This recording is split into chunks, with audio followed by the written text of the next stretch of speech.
آج کی ویڈیو میں ہم ایسے ہی ایک پاگل سائنسدان کا ذکر کرنے جا رہے ہیں جس کے عجیب و غریب سائنسی تجربات کی وجہ سے اس کو دنیا کا سب سے بڑا پاگل سائنسدان مانا جاتا ہے۔ اس ویڈیو میں ہم آپ کو یہ بھی بتائیں گے کہ جب اس نے انسان اور بندر کا جنسی ملاپ کروا کر نتیجہ اخذ کرنے کی کوشش کی تو ایسا کیا ہوا کہ سب دنگ رہ گئے۔ پیارے دوستو، اس سائنسدان کا تعلق روس سے تھا جسے دنیا آج آئیوانوف کے نام سے جانتی ہے، جس نے 1896 میں خارکوو یونیورسٹی سے گریجویشن کی اور ویٹنری میڈیسن کے شعبے سے منسلک ہو گیا۔ یہی وہ وقت تھا جب آئیوانوف نے مختلف نوع کے جانوروں کے آپس میں ملاپ سے نئے جانور پیدا کرنے کے تجربات شروع کیے، لیکن اسے ان تجربات میں تو کوئی خاطر خواہ کامیابی نہ ملی، مگر وہ نر جانور سے نطفہ لے کر مصنوعی طریقے سے مادہ میں رکھنے کا معجزہ قرار پایا، جس سے اسے بے پناہ شہرت ملی اور وہ 20ویں صدی کے اوائل میں ہی اس شعبے کا لیڈر بن گیا۔ آئیوانوف نے زیبرے اور گدی کے بامی ملاپ سمیت کئی ایسے تجربات کیے، لیکن جس چیز نے اس کے لیے پاگل سائنسدان کا لقب حاصل کیا وہ اس کی بندریا اور انسان کے ملاپ سے ایک نیا جانور پیدا کرنے کی کوشش تھی۔ اس نے اپنے اس مفروضے کا اظہار خیال سن 1910 میں آسٹریا میں ہونے والی زوالوجسٹ کی عالمی کانفرنس میں کیا۔ تب تک وہ محقق اس مفروضے پر سوچ و بچار کر رہا تھا۔ بعد میں اس نے اسی مفروضے پر کئی تجربات کیے۔ یہ وہ وقت تھا جب سٹالن اپنی فوج کو مضبوط اور ناقابل تسخیر بنانے کی شدید خواہش میں مبتلا تھا،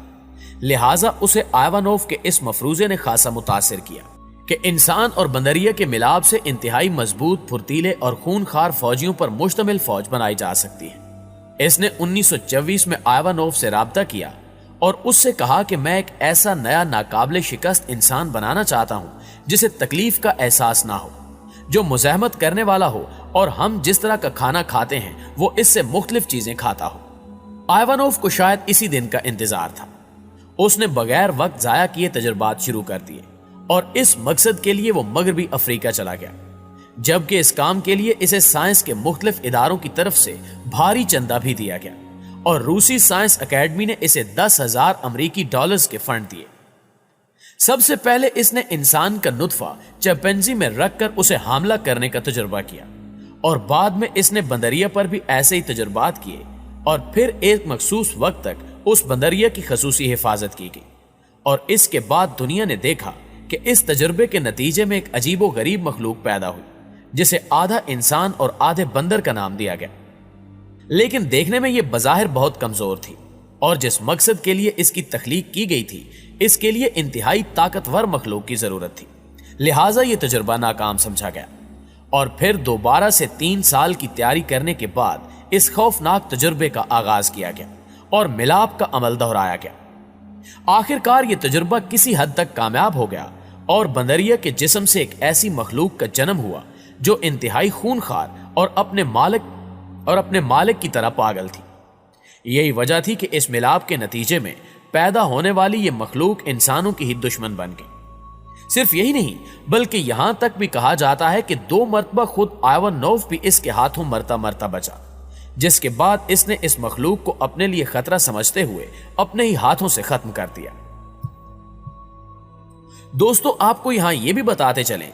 کہ کچھ سائنسدانوں کا خیال ہے کہ اس کے تجربے ہمیشہ ناکام ہی رہتے تھے اور اپنی ناکامی سے دل برداشتہ ہو کر اس نے خودکشی کر لی تھی۔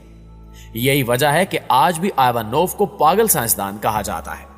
واضح ہے کہ ایسا ایک تجربہ چین کے سائنسدانوں کی جانب سے بھی کیا جا چکا ہے اور حال ہی میں چینی سائنسدانوں نے دعویٰ کیا ہے کہ انہوں نے لیبارٹری میں انسان اور بندر کی ہائبرڈ یعنی مخلوط نسل تیار کر لی ہے، جس کا مقصد ہائبرڈ جانوروں کے ذریعے انسانی اعضاء کی تخلیق کرنا ہے جنہیں انسانی جانیں بچانے کے لیے ٹرانسپلانٹ کیا جا سکے گا۔ تحقیق کاروں کا کہنا ہے کہ ہائبرڈ جانور تخلیق کرنا اہم قدم ہے اور وہ اس حوالے سے پریمیٹس یعنی بندر کی نسل پر تجربات جاری رکھیں گے۔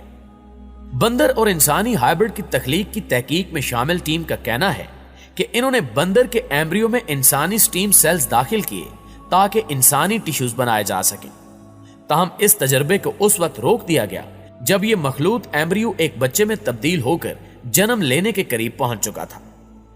چین کے علاوہ اس تحقیق میں ہسپانی سائنسدان بھی حصہ لے رہے ہیں جو اسپین میں ہائبرڈ جانوروں کی تخلیق پر عائد پابندیوں کے باعث چین میں تجربات کر رہے ہیں۔ ان کا کہنا ہے کہ انسان اور بندر کے خلیوں کے ملاپ سے بننے والے مخلوط بچے کو دنیا میں لایا جا سکتا ہے، لیکن اس عمل میں ابھی کچھ پیچیدگیاں باقی ہیں جن پر کام جاری ہے۔ ان کا مزید کہنا ہے کہ اس عمل کے دوران اس مخلوط ایمبریو میں ان موروثوں میں جینیاتی تبدیلیاں کی گئی تھی جو اعضاء کی نشو و نما کو کنٹرول کرتے ہیں، اور سائنسدانوں کو اگر زینو ٹرانسپلانٹیشن کے اس تجربے میں پوری طرح کامیابی ملتی ہے تو آنے والے وقتوں میں انسانی اعضاء ناکارہ ہونے کے سبب ہونے والی اموات میں بڑی حد تک کمی آ جائے گی، اور ایسے کیسز میں بیمار شخص کے خلیات کسی جانور میں داخل کر کے مطلوبہ عضو کی ہو بہو زندہ نقل تیار کی جا سکے گی، جسے بعد ازاں اس شخص میں ٹرانسپلانٹ کر دیا جائے گا۔ یاد رہے کہ اس تجربے پر اخلاقی اعتراضات بھی اٹھائے گئے ہیں، کیونکہ اس عمل سے انسانی سٹیم سیلز ہائبرڈ جانور کے دماغ میں منتقل ہونے کا خدشہ موجود ہے۔ اس حوالے سے بارسلونا میں قائم ری جنریٹو میڈیسن سینٹر سے وابستہ اینجل ریا کا کہنا ہے کہ 2 انواع کے خلیوں سے مخلوط نسل تخلیق کرنے کے تجربات کو اخلاقی رکاوٹوں کا سامنا کرنا پڑا ہے، لیکن ہم جلد اخلاقی اختلافات میں ٹالیں گے۔ پیارے دوستو، اس کے علاوہ آپ کو یہ بھی بتاتے چلیں کہ ان تجربات کے بعد انسان کے ساتھ خنزیر کا ملاپ بھی کروایا جا چکا ہے۔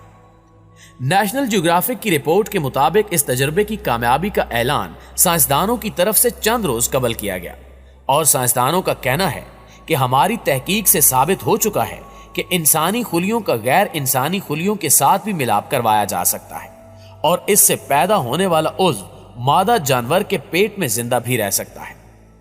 رپورٹ کے مطابق تاریخ کی یہ حیران کن سائنسی تحقیق امریکی ریاست کیلیفورنیا میں واقع ادارے stock institute for biological studies میں سائنسدانوں کی ایک بین الاقوامی ٹیم نے کی ہے۔ انہوں نے انسانی اور خنزیر کے خلیوں کے ملاپ سے جو نامیاتی جسم پیدا کیا اسے چمیرا کا نام دیا گیا ہے، اور لیبارٹری میں اس نامیاتی جسم کو پیدا کرنے کے بعد انہوں نے اسے مادہ خنزیر کے پیٹ میں رکھ کر اسے زندہ رکھنے کا تجربہ بھی کیا، جو کہ کامیاب رہا۔ رپورٹ کے مطابق اس کامیاب تحقیق کے بعد سائنسدانوں نے انسانی اعضاء پیدا کرنے کے منصوبے میں اہم سنگ میل عبور کر لیا ہے، کیونکہ دنیا میں کئی لوگوں کے بعض اعضاء ناکارہ ہو جاتے ہیں اور عضو عطیہ کرنے والا شخص نہ ملنے کے باعث وہ موت کے منہ میں چلے جاتے ہیں۔ لہٰذا اگر اس تحقیق میں مزید پیش رفت ہو گئی تو سائنسدان ایسے مریضوں کے لیے انسانوں اور جانوروں کے خلیات کے ملاپ سے اعضاء تخلیق کرنے میں کامیاب ہو جائیں گے۔ اس معاملے کی مزید وضاحت کرتے ہوئے تحقیقاتی ٹیم کے ایک رکن کا کہنا تھا کہ انسان اور خنزیر کے خلیوں کے ملاپ سے ایمبریو پیدا کرنے کا یہ تجربہ دنیا میں ٹرانسپلانٹ کے لیے دستیاب اعضاء کی قلت کو دور کرنے کے سلسلے میں ہونے والی تحقیق کا حصہ تھا۔ اس تحقیق کے تحت سائنسدان جانور اور انسان کے خلیوں کو اس طرح ملائیں گے کہ مادہ جانور کے پیٹ میں جانور ہی کا بچہ نشو نما پائے گا، لیکن اس کا کوئی ایک مخصوص عضو یا لبلبا انسانی ہوگا جو بعد ازاں اس جانور سے نکال کر انسان کے جسم میں پیوند کر دیا جائے گا۔ ناظرین گرامی، ان تجربات کو اسلام کی نظر سے جاننے کی کوشش کریں تو اسلامی نقطہ نظر سے یہ ایک بہت بڑا گناہ ہے۔ عبداللہ بن عباس رضی اللہ تعالی عنہ کہتے ہیں کہ رسول اللہ صلی اللہ علیہ وآلہ وسلم نے فرمایا کہ جس آدمی کو جانور کے ساتھ وطی یعنی جماع کرتے ہوئے پاؤ تو اسے قتل کر دو اور ساتھ میں جانور کو بھی قتل کر دو۔ عبداللہ بن عباس رضی اللہ تعالی عنہ سے پوچھا گیا کہ جانور کو قتل کرنے کی کیا وجہ ہے؟ انہوں نے کہا کہ میں نے رسول اللہ صلی اللہ علیہ وآلہ وسلم سے اس سلسلے میں کچھ نہیں سنا، لیکن میرا خیال ہے کہ جس جانور کے ساتھ یہ برا فعل کیا گیا ہو اس کا گوشت کھانے اور اس سے فائدہ اٹھانے کو رسول اللہ صلی اللہ علیہ وآلہ وسلم نے ناپسند سمجھا ہے۔ جی تو پیارے دوستوں، اس بارے میں آپ دوستوں کی رائے کیا کہتی ہے؟ کمنٹ کر کے ہمیں بھی ضرور بتائیے گا۔ انشاءاللہ آپ سے ملاقات ہوتی ہے اگلی ویڈیو میں، تب تک اپنا اور اپنے پیاروں کا ڈھیر سارا خیال رکھیے گا۔ اللہ نگہبان۔